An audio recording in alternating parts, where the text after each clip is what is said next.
Então essa roupinha era uma tecnologia que eles usavam, parecia uma escama de peixe, então o pessoal achava que eles eram peixes ou répteis. Então aqui é a visão bíblica do paraíso, né? A gente tem Adão e Eva comendo a maçã aí, cheio dos bichinhos, tudo era bom, perfeito, só a serpente aí para estragar as coisas. Então, o que a gente tem na versão dos sumérios? Eles criaram um indivíduo que chamava Adandili. Só que não é macaco, tá, gente? Aqui tá errado. Depois eu verifiquei, é um hominídeo que já tinha sido criado. Porque ele não veio do macaco, é um hominídeo.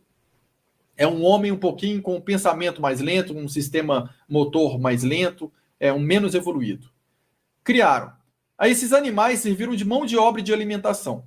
Então eles chamam esse bichinho de Ukubi-Ulegara. Esse bichinho foi criado antes dos Anunnaki chegarem, porque Ukubi-Ulegara significa homo criado antes da nossa chegada.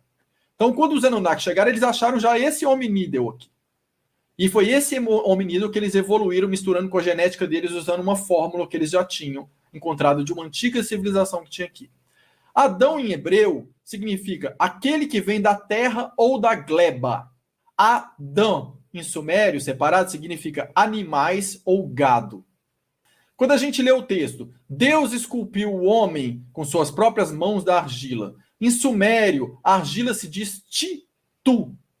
Titu significa dar a vida.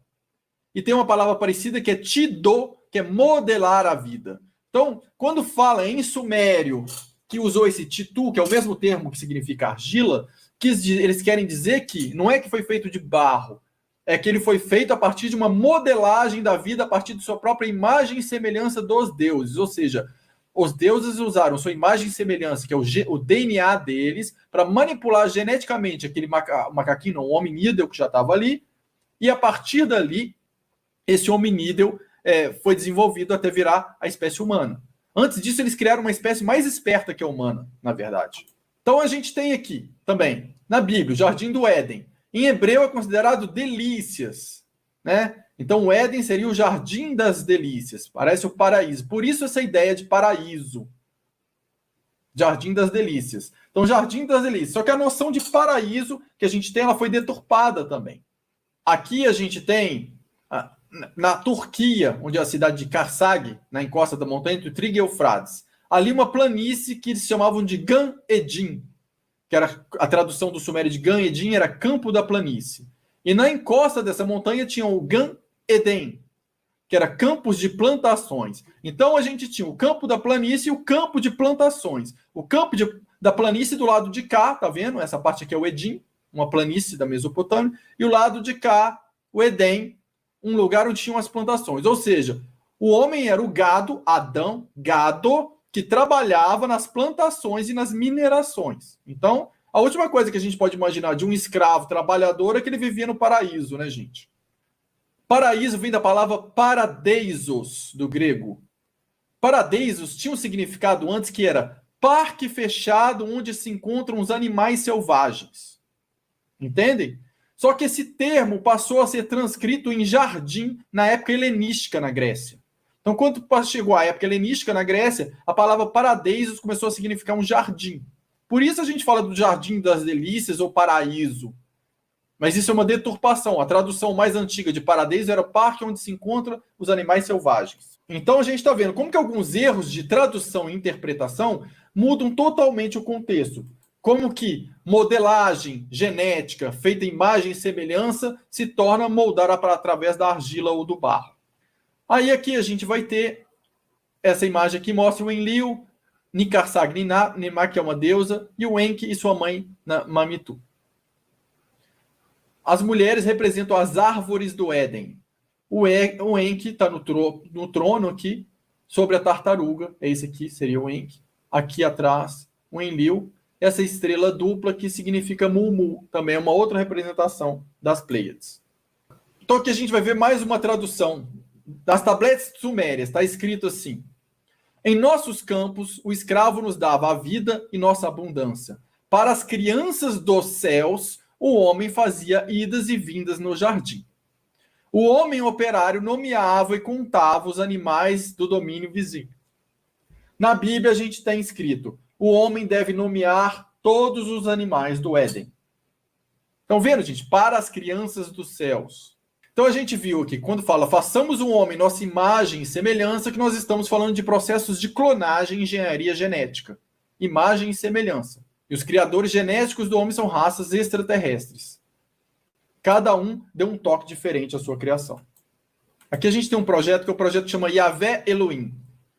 O projeto Yahvé Elohim foi quando o Anu pede a Dimeji para trabalhar, para dar uma modificada no Homo sapiens, porque teoricamente o Enki tinha feito um homem muito inteligente e que estava se rebelando um pouco e pensando demais, e eles queriam um homem mais submisso e com menos tempo de vida, estava vivendo demais, porque eles sabiam que se ele vivesse muito inteligente daquele tanto, ele conseguiria ser mais inteligente que o Anunnaki com o passar dos anos. Então, eles pediram para criar outra linhagem dos homens, diminuindo a idade deles e fazendo com que ele fosse menos inteligente. E ali, por raiva, o Enlil, que não gostava da raça humana, mesmo como escravos, pede para o Anu falar que era para exigir que também que diminuísse a bacia das mulheres, para que ele infantasse na dor, para que o nascimento fosse dolorido, como punição. E aí esse projeto se chama Yahvé Elohim, que é a Dimeji junto com o Anu.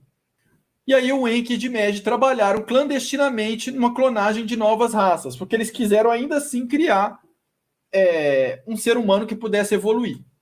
Foi ali que foi criado o Neandertal. Comeu o fruto da árvore, né, do conhecimento, o fruto proibido, é que ele não podia ter acesso a como fazer ferramentas de trabalho e vestimentas. Por que os deuses não queriam que ele tivesse acesso a isso? Porque ele poderia fabricar armas ao invés de ferramentas de trabalho. Então ensinaram a metalurgia e a parte de vestimentas, de tecidos para eles.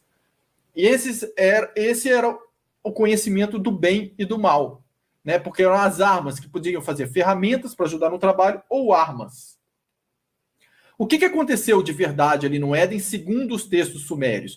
Enki, que era conhecido também como a serpente, ele encarrega uma deusa chamada Ninkarsag-Nimá, que ela era a responsável por cuidar do Éden, ali do Jardim das Plantações. Ele encarrega essa mulher de passar os conhecimentos proibidos, que era as ferramentas de trabalho, metalurgia e a parte de vestimentas, para o homem, para o Adão. Então, o que a gente tem? Quando a gente vê na Bíblia, a gente vê a serpente convenceu a mulher a fazer o Adão comer o fruto proibido, o homem comer. Na versão dos sumérios, a serpente Enki, que era chamada Enki, convence a mulher responsável pelo jardim de passar os conhecimentos proibidos para Adão. Adão sendo a raça adâmica, o gado, os seres humanos. Aí a gente vai para a tradução de serpente. Do hebreu, Nachash, ou Nakash, de hebreu, significa aquele que retira os mistérios. Então isso aqui não parece algo ruim, né? Aquele que retira os mistérios. No sumério, a palavra é Buzur, aquele que resolve os segredos. Buzur era também outro nome de Enki dentro das tabletes sumérias, que eles ganham títulos. Enki tinha um título de Buzur, a serpente, Enki a serpente. E aquele que resolve os segredos. E de acordo com o hebreu, aquele que retira os mistérios. Por quê? Porque foi ele que transferiu o conhecimento à humanidade, conhecimento proibido. Buzur em egípcio, que é a palavra suméria, Buzur, em egípcio representa o deus Ptah. Né? E aqui embaixo eu tenho a imagem, né, das serpentes entrelaçadas, que significa o DNA, significa também a subida da energia Kundalini, o despertar da consciência pela energia Kundalini, o DNA, aqui a gente tem um DNA, e aqui o símbolo do deus Ptah, que é também uma serpente entrelaçada ou um DNA entrelaçado. Né? Estamos falando aqui de genética, engenharia genética, de DNA ou de Kundalini, despertar da consciência. Aí vamos para algumas traduções. Na tablete de argila está escrito: a serpente revelou o conhecimento dos deuses e também o das vestimentas em fibras vegetais, o linho. Na Bíblia de Jerusalém está escrito: depois de ter comido o fruto proibido da serpente, Adão e Eva perceberam que eles estavam nus e confeccionaram vestimentas em folhas de figueira. Depois a gente tem na tablete de argila: os deuses descobrem que o ser humano iniciado pela serpente Enki possui vestimenta. Quer dizer, os outros Anunnaki descobriram que o Enki passou o conhecimento para os humanos. Na Bíblia de Jerusalém está escrito: Deus descobre que o homem e a mulher não estão mais nus por causa da serpente. Percebe, gente? É muito semelhante. Depois da tablete de argila, o homem é amaldiçoado e expulso do jardim de Éden porque a serpente e artesã Enki falou à mulher e murmurou o segredo das ferramentas. O homem é recolocado em seu local de trabalho. Na Bíblia de Jerusalém está escrito: o homem é amaldiçoado e expulso do jardim do Éden porque a serpente falou à mulher e que ela fez provar o fruto da árvore do conhecimento do bem e do mal. O homem é obrigado a trabalhar para viver. Percebam as semelhanças dos textos, gente, são gritantes. O livro de Enoque, gente, quem conhece, fala de um anjo responsável também pela transmissão dos conhecimentos à humanidade. Ele se chama Azael, ou Azazel, ou Azaziel em hebreu. Ele foi considerado depois quase que um demônio, príncipe do mal. Ele desceu à terra e teria corrompido a humanidade.